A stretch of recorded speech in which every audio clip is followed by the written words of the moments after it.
Bonjour à tous. Bonjour. Ça va? Tout le monde va bien? Est-ce que tout le monde va bien? Non. Tout le monde va bien? Vous avez les tournants. Alors là, c'est normal qu'on puisse parler des richesses incertaines. Je voudrais commencer d'abord par vous poser une petite question, peut-être à laquelle vous n'avez pas besoin de me répondre. J'espère que vous avez fait des démarches dans votre vie. Des démarches. Est-ce que vous connaissez faire une démarche? Vous est-il arrivé de faire une démarche qui n'aboutit pas? Est-ce qu'il y a des gens qui connaissent de telles situations? Juste lever la main. Vous avez fait une démarche et qui n'a pas abouti. Voilà. Ok. Alors, avez-vous fait une démarche qui n'a pas abouti par votre faute? Oui? Voilà. Et au moins, par votre faute, c'est-à-dire que ça n'a pas abouti puisque vous êtes mal parti, ou peut-être que vous avez eu des problèmes personnels. Voilà, il y en a quand même aussi qui ont fait des démarches dans la vie et qui n'ont pas abouti à cause de leur faute à eux-mêmes. C'est-à-dire, ils n'en veulent pas aux autres, mais ils disent c'est moi, c'est à cause de moi. Alors il y a l'histoire de ce jeune homme riche. Ce jeune homme riche fait une démarche qui n'aboutit pas. Nous allons y revenir et le thème que je vous propose, c'est ne pas se confier aux richesses incertaines. Les richesses incertaines, ce sont des richesses qui ne peuvent pas apporter le succès qu'on attend, ou alors des choses qu'on recherche, mais qui n'apportent pas la joie ou la paix. Jésus est en Judée, au-delà du Jourdain, quand il est abordé par un jeune homme. Il y a beaucoup de gens qui sont là. Mais le jeune homme, qu'on appelle un jeune homme riche, avait un besoin. Un besoin, c'est de savoir comment on peut être heureux. Alors qu'il était riche, on nous dit que ce jeune homme avait suffisamment de richesses. Et à la fin, on le dit même, il se retire puisqu'il avait beaucoup de biens. Il est parti auprès de Jésus. Et il vient avec une préoccupation, une très bonne préoccupation. Et il est poli, cet homme. Il ne vient pas en désordre. Il vient aborder Jésus et il lui parle en termes d'appréciation. D'abord, il est dit qu'il rejoint Jésus et puis il se jette à genoux. C'est-à-dire qu'il se prosterne, il adore Jésus. Il a entendu parler de ce Jésus, mais il veut faire une rencontre avec ce Jésus et il vient auprès de Jésus. Très bonne démarche. Amen. Très bonne démarche. Il est à genoux devant Jésus, très poli. Et il a entendu parler de Jésus, mais maintenant il vient rencontrer Jésus. Et il est en face de Jésus. Et avec une prière, il dit, bon maître, que dois-je faire pour avoir la vie éternelle? Puisque ce jeune homme s'est rendu compte qu'avec ses biens, il n'avait pas la vie éternelle. Il s'est rendu compte qu'il était tourmenté même par les biens matériels. Vous savez, les riches, parfois nous les voyons de loin et nous pensons que ce sont des gens heureux. Pas toujours. Sans Jésus, il n'y a pas la vraie joie. Il faut que Jésus soit en nous. Sinon, les biens matériels commencent à nous tourmenter. Ce jeune homme est tourmenté même par ses propres biens. Il est tourmenté et il est gêné même de dire je suis riche, mais lui, il doit avoir plus de richesses que moi. Il vient, bon maître, que dois-je faire? Bon, tu poses une question, il faut attendre à la réponse. Mais Jésus ne répond pas directement. Il lui dit, pourquoi m'appelles-tu bon? Puisqu'il y a de bon que Dieu seul. En d'autres termes, Jésus veut dire à cet homme, puisque tu m'appelles bon, tu as reconnu en moi un Dieu, je suis Dieu. Amen. Il n'y a que Dieu qui est bon. Puisque tu m'as appelé bon, donc tu as reconnu et tu as confessé en même temps que je suis Dieu. Alors, maintenant, tu connais les commandements. Jésus voit le cœur de ce jeune homme, c'est un pratiquant, un religieux, c'est un vrai religieux qui a grandi dans la tradition juive et qui connaissait la loi, qui connaissait beaucoup de termes de la loi, de clauses de la loi. Et maintenant, Jésus lui cite cela. Tu ne commettras point d'adultère. En fait, ce sont des lois qui ont affaire à l'être humain d'abord. C'est la deuxième partie de la loi de Dieu. Puisque la première partie concerne la relation avec Dieu. Et c'est ça que Jésus voudrait aussi faire, ou il voudrait l'attirer à ce qu'ils connaissent comment entrer en relation avec Dieu. Et il dit, tu ne commettras point d'adultère. Tu ne tueras point. Tu ne déroberas point. Tu ne diras point de faux témoignages. Tu ne feras de tort à personne. Honore ton père et ta mère. Bon, il le cite un peu pas dans l'ordre que nous connaissons, mais il le cite comme ça. Le jeune homme avait l'habitude d'entendre cela. Le jeune homme savait, il disait cela. Il a grandi dans la tradition juive, il connaissait bien. Donc, ce n'est pas un problème.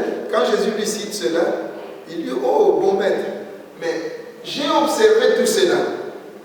J'ai observé dès mon enfance ou dès ma jeunesse.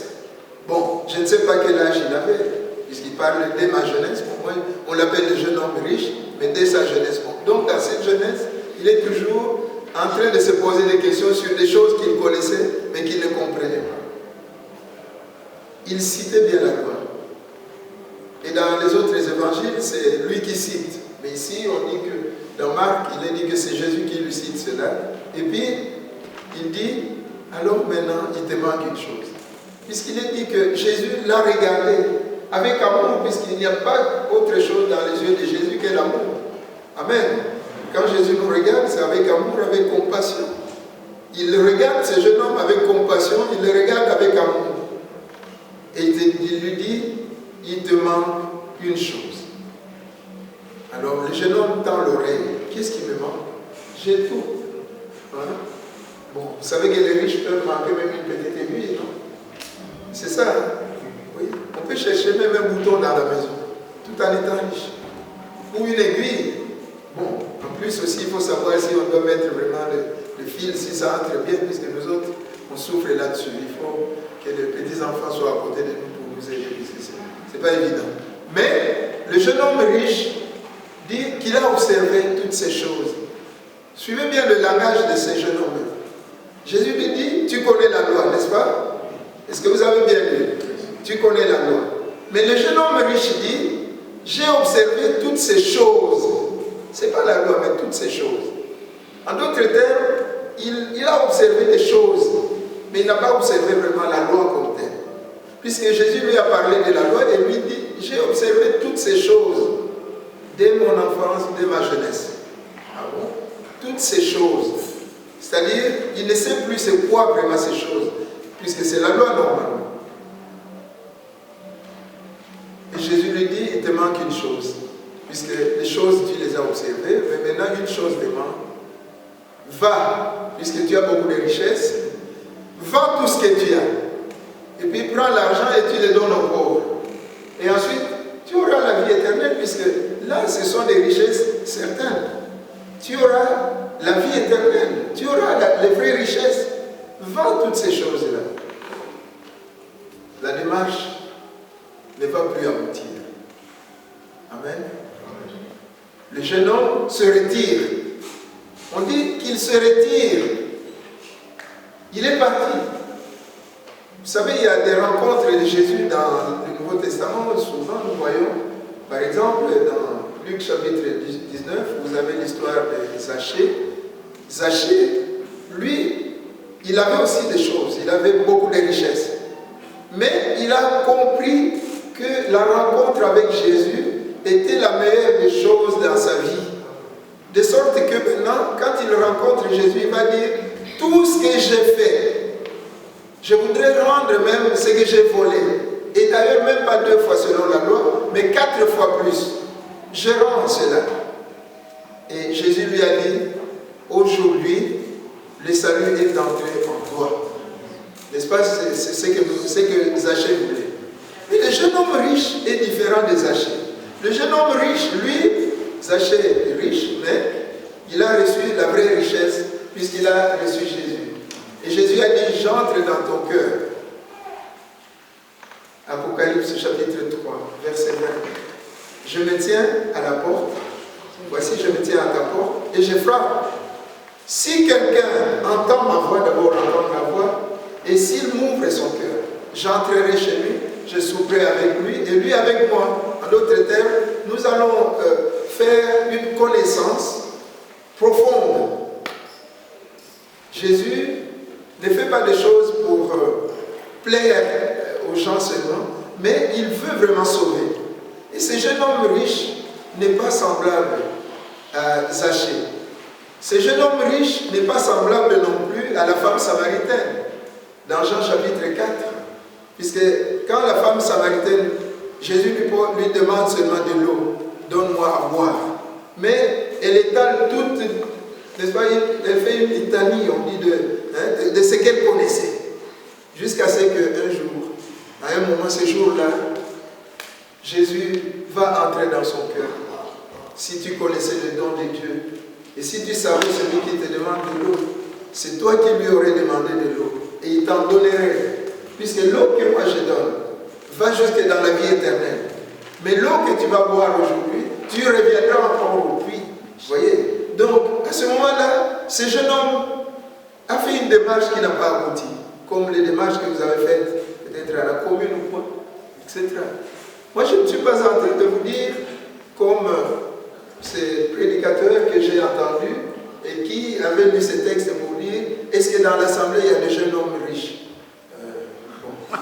Donc, en fait, pour lui, il a mis l'accent sur ces richesses-là. Mais la Bible, ici, le texte, nous met en garde. Puisqu'à la fin, Jésus va tirer des leçons. Quand ce jeune homme est parti, puisque Jésus ne les force pas. Amen. Jésus ne force personne. Il ne les force pas. Il ne dit pas, mais tu es venu, hein, comme ce que je voyais un peu sur, je ne sais pas si c'est vrai, qu'on s'est joué quand même, où disons, on force quelqu'un, on dit, tu acceptes Jésus maintenant. Et puis on le tient comme ça. Tu acceptes, n'est-ce pas? Tu acceptes, tu dis, Jésus, tu es mon sauveur. Et puis il dit, et puis après, il le relève, il dit, désormais nous blâme. Et ça, c'est le forcing. Jésus ne force pas comme ça. Jésus se donne. Amen. Il vient seulement, il se donne. Et c'est à nous de dire, je t'accepte Jésus, entre dans mon cœur, ou alors faire comme ce jeune homme. Faire comme ce jeune homme. Je pense maintenant à notre église ici qui se vide chaque jour. Est-ce que vous êtes en train de vous rendre compte qu'il y a des jeunes hommes ici dans l'église qui sont partis? Entre guillemets, jeunes hommes, jeunes gens, jeunes filles, de papa, de maman, qui venaient ici à l'église et qui ont des soucis encore avec les choses de la terre. Peut-être. On ne peut pas être pleinement en train de servir Dieu tout en étant attaché par quelque chose. N'est-ce pas qu'on disait aujourd'hui, je suis libre. N'est-ce pas? Jésus m'a libéré et je dois le servir simplement. Il n'y a rien qui doit me retenir. Je ne dois pas me laisser retenir par quoi que ce soit. N'est-ce pas comme ce qu'on disait que si ton corps refuse que tu ailles à l'église, traîne-le. Amen. Tu vas le traîner. Tu dis, mais c'est toi qui dois obéir. Tu obéis. Ah, mon corps, j'ai des maux de tête. Moi, j'ai eu des maux de tête ce matin. Je suis parti, puisque je sais que j'ai dit à Jésus, j'ai dit, Seigneur, mais je vais dans ta maison et c'est moi qui prêche. Comment je peux faire? J'avais des maux de tête. Parti. Amen. Yes. Puisque lui, il m'entend, il me connaît. Il sait que je suis à son service. Vous savez que souvent, c'est les dimanches où les gens ont beaucoup de peine à quitter le lit. Est-ce que ça vous arrive, non? Yes. On a souvent beaucoup de peine. Le samedi, ça va encore. Pourtant, c'est le week-end. Ça commence bien là. Le samedi, on peut encore se réveiller même à 7 h, puisqu'on est encore dans le rythme de 5 heures de chaque jour de la semaine. Le samedi, on se lève vite. Mais dès que le dimanche arrive, wow. l'esprit du sommeil vous envahit. Et vous dormez. Quand vous vous réveillez, vous dites, je vais encore voir, qu'est-ce qu'il fait maintenant? Et puis finalement, on quitte le lit à 10 heures, au moment où le culte doit commencer. Le temps de se laver, le temps de brosser les dents, le temps de chercher aussi à manger. Et puis on arrive à l'église 11h20, 11h10, 11h. Donc voilà. C'est un problème. Jeune homme riche. J'ai observé toutes ces choses. Les richesses incertaines. N'est-ce pas que c'est ce que nous avons vu aussi dans le Proverbe chapitre 11, verset 28. Celui qui se confie dans ses richesses ne prospérera jamais. Vous comprenez? Moi j'ai connu des riches. J'ai vu des riches dans ma vie. La première fois que j'avais vu un riche, c'est en 76. J'étais parti à Kinshasa. Et puis, un ami m'a amené chez son oncle à ma tête, des bonhommes. Et son oncle avait travaillé avec des bonhommes, le monsieur qu'on appelait des bonhommes. C'était un Belge qui s'est suicidé à cause de l'argent aussi. Vous connaissez un peu. Si vous ne connaissez pas l'histoire, moi je vous rappelle ça. Alors, je suis allé chez son oncle qui avait travaillé chez des bonhommes et qui était témoin de la mort des bonhommes. Et puis, quand j'arrive là-bas, à côté, il construisait un grand hôtel. Et la maison où il habitait, c'était une maison avec plusieurs pièces. Je n'avais jamais vu auparavant une richesse comme ça. Et alors, nous, on attendait dans un salon au début. Et puis, il y a le salon là où lui, il va nous recevoir. Il parlait avec quelqu'un. Nous, on était avec son neveu, qui était mon ami. On parlait. Et puis, l'oncle envoie quelqu'un pour venir me chercher. Et puis, avec... il dit non, toi tu ne viens pas puisque c'est moi d'abord, je suis parti. Il me reçoit, je regarde d'abord mes chaises, je me dis, moi je suis reçu ici, c'était la première fois que j'avais vu une telle richesse. Et les années qui ont suivi, quand ce papa-là a commencé à vendre ses biens, les richesses tourmentaient. Il a vendu tous ses biens finalement. Il n'a pas réussi à acheter même une maison dans un bon quartier, mais il est allé acheter à Massina. Et à Massina, il était encore tourmenté, puisque c'était des richesses qu'il avait acquises, en tout cas malhonnêtement. Je le sais. Je ne peux pas vous raconter toute l'histoire, mais il a vu des bonhommes. Voilà. Et finalement, avec toutes ces mauvaises richesses comme ça, à Massina où il a acheté, il a commencé par vendre une partie du terrain, et ensuite il a vendu tous les terrains, et après il est allé au plateau de Batéké faire les champs. Jusqu'à ce jour, il fait les champs. Mais c'était le moment aussi de chercher Jésus. J'ai appris qu'il s'est vraiment converti et qu'il a accepté Jésus-Christ. Et ce qui est très très important. Amen. Il n'y a pas de vraie richesse sans Jésus. Il n'y a pas de vraie richesse sans Jésus. Donc les biens matériels ne peuvent pas nous tromper. Si on se laisse tromper par les biens matériels, on quitte la présence de la vraie vie que Jésus donne pour aller chercher la vie. Alors une petite vie. Les biens peuvent tourmenter. Ce jeune homme riche, on dit qu'il est parti affligé. Le mot affligé veut dire qu'il était tourmenté encore dans son cœur. Pour dire, waouh, moi je ne m'attendais pas à ça. Je n'aurais pas voulu qu'on me dise des choses comme ça. J'ai observé ces lois, d'accord, mais vendre mes biens, qu'est-ce que ça veut dire? Au lieu de demander, Seigneur, comment je dois le faire? Mais Jésus dit, vends tes biens et donne aux pauvres. Vous savez, il y a une vraie richesse aussi qui vient quand on pense aux pauvres. Amen. Les gens qui souffrent, il faut penser à ces gens-là. Il faut penser à ces gens-là. Je n'avais pas l'habitude d'entrer sur Facebook, mais j'envoie les messages de méditation chaque matin sur Facebook. Et dès que j'envoie, il y a des gens qui demandent là-bas ces messages. Et il y en a qui me connaissent maintenant. Papa, en tout cas, on veut un jour vous rencontrer. Il y en a qui sont en Angola, en Afrique du Sud, un peu partout. Et ces gens-là, j'en connais qui sont devenus comme des enfants pour moi. Comprenez? Et il y en a qui demandent, j'ai besoin de lunettes, papa. Est-ce que vous savez m'aider? Quand les moyens sont là, j'envoie. Je dis, je ne les connais pas. Mais je sais qu'ils sont dans le besoin. Quand j'ai, je peux le faire. Ça, c'est la vraie richesse. Amen. La vraie richesse, c'est tendre les mains. Quand vous tendez la main, Dieu va la remplir. Quand vous la gardez comme ça, elle est fermée, il n'y a rien qui entre, puisqu'il n'y a pas moyen que Jésus mette, Dieu mette quelque chose là. Puisque c'est fermé. Et ouvrez les mains pour que ça soit rempli. Amen. Ouvrez les mains. C'est ça qui fait remplir les mains. Vous ne pouvez pas rester comme ça et dire, j'attends qu'on me donne de l'argent. Mais non, l'argent ne va pas faire ton bonheur. Quand on a, on aide les autres. Quand on a, on sert Dieu. Amen. Je suis en train, je continue de prier pour chacun de vous, pour les esprits, pour les cœurs. Que le Seigneur vous donne ces cœurs qui donnent, ces cœurs qui libèrent les choses matérielles pour le service de l'œuvre de Dieu. Sans commencer, ça va déjà, mais ce n'est pas encore ce que moi j'attends. Comme disait l'apôtre Paul, jusqu'à ce que votre obéissance va arriver au niveau où moi j'attends que cela arrive. Amen. Nous sommes en train d'obéir, c'est vrai, mais ce n'est pas encore suffisant. Ce n'est pas encore suffisant. Libérez ces histoires. Libérez ces histoires. N'avez-vous pas vu de l'argent que vous avez mis sur les comptes et qui disparaît? Ça disparaît puisque vous avez une facture quelque part. Et on vous cherche.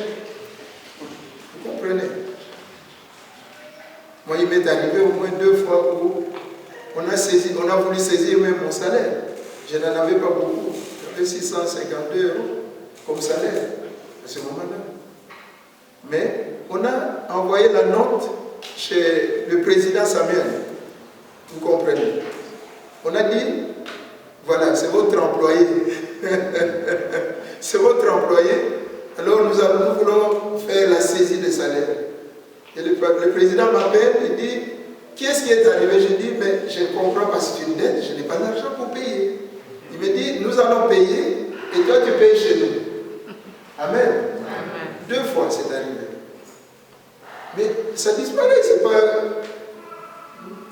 On utilise ça. Parce que quand vous dépensez de l'argent, ça rentre encore dans votre poche. J'avais déjà vu de l'argent que vous venez de dépenser et qui retourne. Et quand vous arrivez à la maison, je ne savais pas, mais mon argent est toujours là. Mais vous venez de dépenser ou pas? Voilà. Les richesses incertaines. Ce sont ces richesses-là. Ce n'est pas seulement le problème d'argent, c'est quand le cœur est partagé. Acte chapitre 20 avec l'histoire de Tychus. Cœur partagé. Et Tychus qui entend la parole, mais qui pense aussi à ce qui se passe là-bas. Puisque pendant qu'il est en train d'écouter la parole, dans la chambre haute, où il y avait encore des lumières, il regarde aussi là où il y avait l'obscurité. De sorte qu'il tombe là où il y a l'obscurité, même pas là où il y avait la lumière. Vous comprenez? Les richesses incertaines. C'est tout ce qui peut nous captiver, tout ce que nous pensons être notre bonheur contre la parole de Dieu, contre la présence de Jésus dans nos vies. Puisque quand Jésus est là, nous avons plus que l'argent, nous avons plus que l'or, nous avons plus que tout. Quand Jésus est en moi, comme il est en moi, puisque moi il est là, en tout cas il est en moi. Amen. In. Donc quand Christ est en nous, il est en nous, les choses de la terre pâlissent. Nous voyons les choses et nous ne les adorons pas. Amen. Puisque l'adoration, c'est pour Jésus. Nous n'adorons que Jésus, pas les choses. Pas les choses. Hein? Pas les choses. Amen. Amen. Dieu m'a fait grâce. J'ai une nouvelle voiture. Un don. Et je rends grâce. Amen. Amen. Et pendant que je suis ici, elle est là sur la rue. Si quelqu'un touche, ou si quelqu'un vous dit c'est là, moi je ne mets pas mon cœur là-bas. Amen. Je continue de rendre grâce. Je dis Seigneur, merci. merci pour ce don. Vous comprenez? Je dis merci. Quand je reçois une paire de chaussures, j'en ai reçu aussi, il y en a encore dans mon bureau que je mets parfois, mais il y en a qui sont encore durs. Je ne mets pas mon cœur là-bas. Quelqu'un, c'était d'ailleurs mon épouse qui me disait la fois passée qu'elle a trouvé une paire de chaussures à 3 000 euros. 3 000. J'ai dit, mais cette paire de chaussures, on va marcher sur terre ou pas?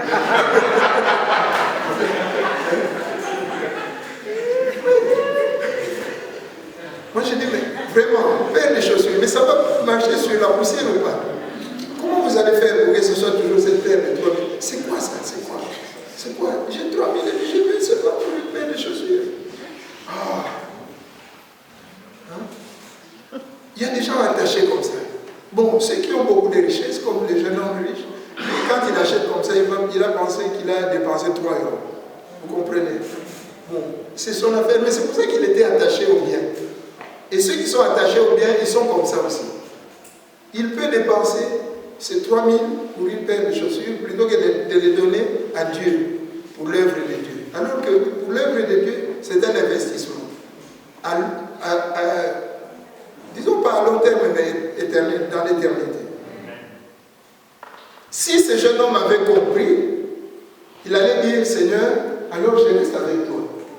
Est-ce que Pierre, Jacques, Jean, Matthieu, Lévi, les autres, quand Jésus les a appelés, ils n'avaient rien à faire?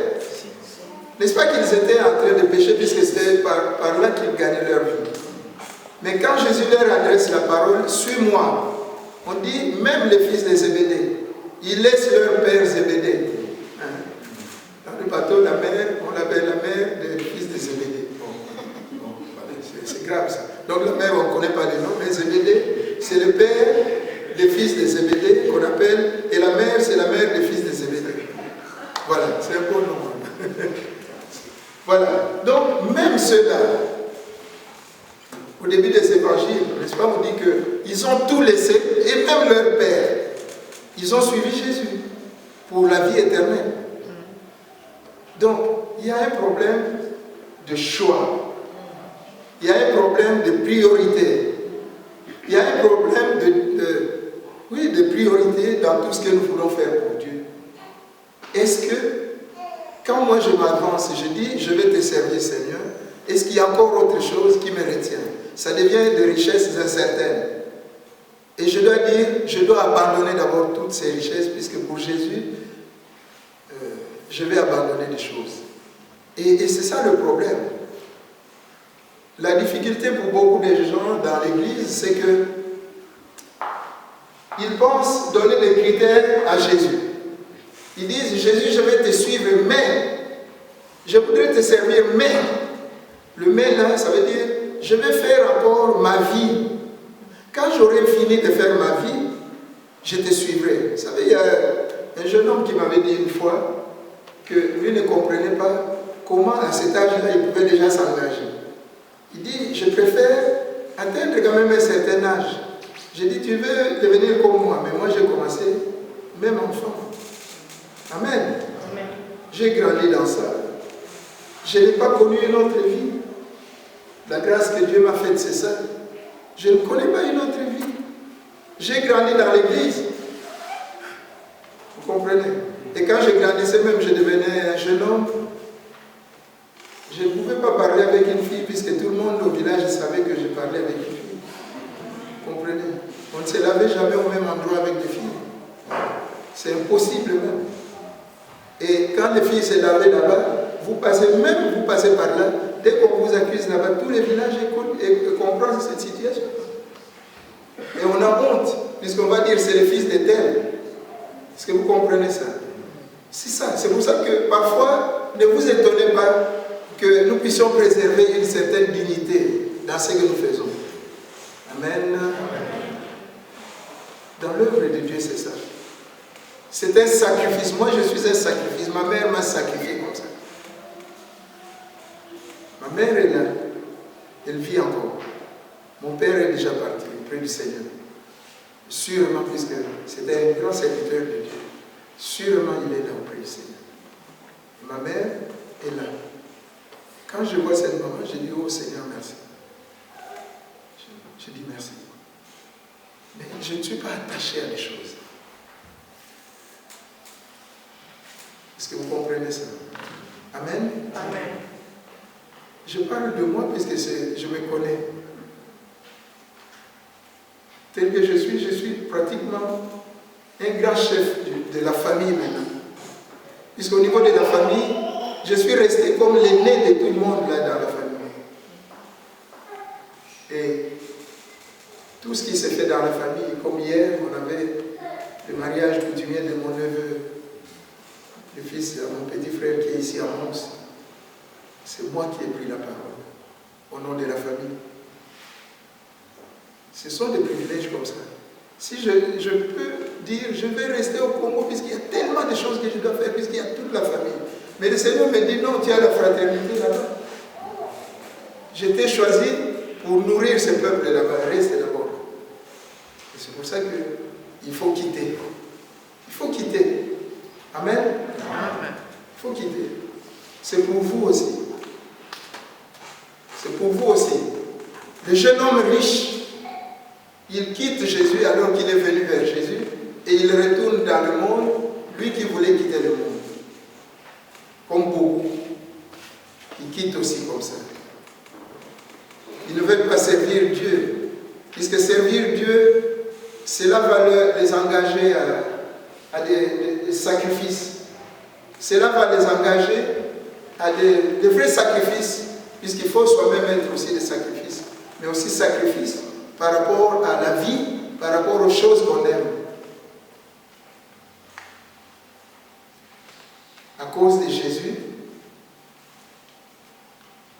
si j'allais dans les boîtes, ça commence à devenir, je les verrais comme de la pourriture, comme des déchets, comme de la boue, à cause de Jésus. L'apôtre Paul le dit. Amen. À cause de Jésus.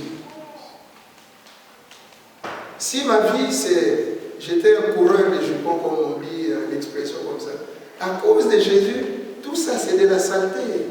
Je dis, Seigneur, ça, ce n'est plus moi. Ce n'est plus moi. Je suis devenu une nouvelle créature en toi. Amen. Amen.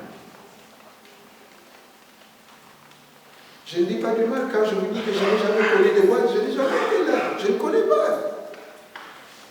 Peut-être que je suis passé quelque part où il y avait des lumières comme ça, mais je ne sais même pas si c'est quoi. Une boîte. Une boîte. Entrer dans une boîte, il faut en sortir aussi. C'est une boîte.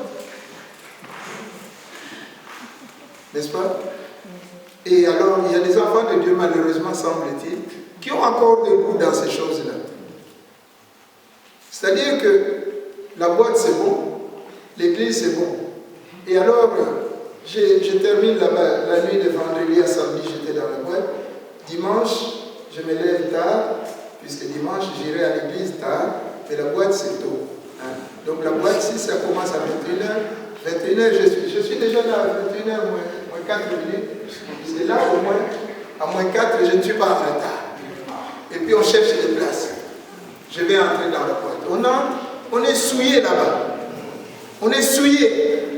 Et quand on sort et puis on cherche la porte.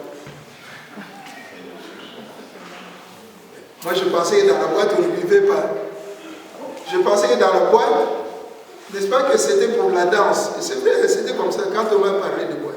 Je pensais que c'était pour la danse, que les gens allaient seulement pour danser. Oh, il y a tellement de choses qui se passent là-bas. Donc, quand on est enfant de Dieu, on a fait un choix. Quel est le choix que tu as fait? C'est de dire, Jésus, tu es devenu mon Seigneur et mon Sauveur. Je te suivrai jusqu'à la fin de ma vie. Et quand j'ai pris cette décision, c'est une fois pour toutes. Je ne recule pas. Même s'il y a des amis qui veulent me ramener encore à l'ancienne vie, je vais leur dire, ça, ce n'est plus ma vie. Et il faut avoir le courage. Vous savez qu'il y a des gens aussi qui ont même honte de prier quand ils ont des amis qui ne prient pas. Vous comprenez? Vous mettez la nourriture et puis vous avez honte. Et puis l'enfant vous dit, mais papa, mais il faut qu'on prie. mais, et puis puisqu'on a honte de l'ami qui est venu et qui n'a jamais prié, qui ne connaît pas le Seigneur, et l'enfant vous rappelle à l'ordre. Il faut prier. Et alors, maintenant, on prie malgré tout, ou bien on dit à l'enfant, alors prie.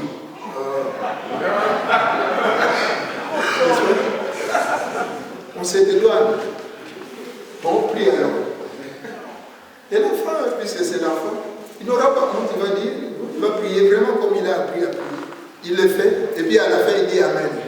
Mais vous ne savez pas que même cette prière-là peut changer la vie de la personne qui est venue chez vous. Pourquoi vous devez avoir honte? Ah non, je ne sais pas venir à l'église puisque j'ai reçu des gens chez moi. Mais amène-les à l'église. Quel est le problème? S'ils sont venus à cette heure-là, c'est qu'il y a un message. Ils sont venus pour que toi tu les amènes à l'église. Tu vas dire, nous restons avec toi, ici à la maison, alors que Dieu vous a envoyé un message pour dire, amène cette personne-là, puisqu'elle doit entendre la parole. Et toi tu n'as pas fait ça, tu n'as pas les yeux spirituels pour comprendre. Ah non, il y a quelqu'un qui est venu. Moi, quand tu me donnes un tel argument, je te dis, mais c'est grave. C'est vraiment grave. Tu me donnes un tel argument, je suis resté puisqu'il y a quelqu'un qui est venu à la maison. Tu as une voiture, tu ne sais pas l'amener à l'église. Pourquoi lui, il doit te bloquer? Toi, tu ne peux pas l'amener là où tu vas. Amen. C'est comme si quelqu'un arrivait à la maison chez moi, et puis il m'impose, moi je ne mange pas ça, je mange ça. Non. Non, ce que tu trouves, c'est ça que tu manges. Si tu manges, reste comme ça, tu rentres. Oui, tu ne vas pas imposer, mais c'est vrai, c'est quelque chose que nous connaissons, non? C'est comme ça que nous travaillons.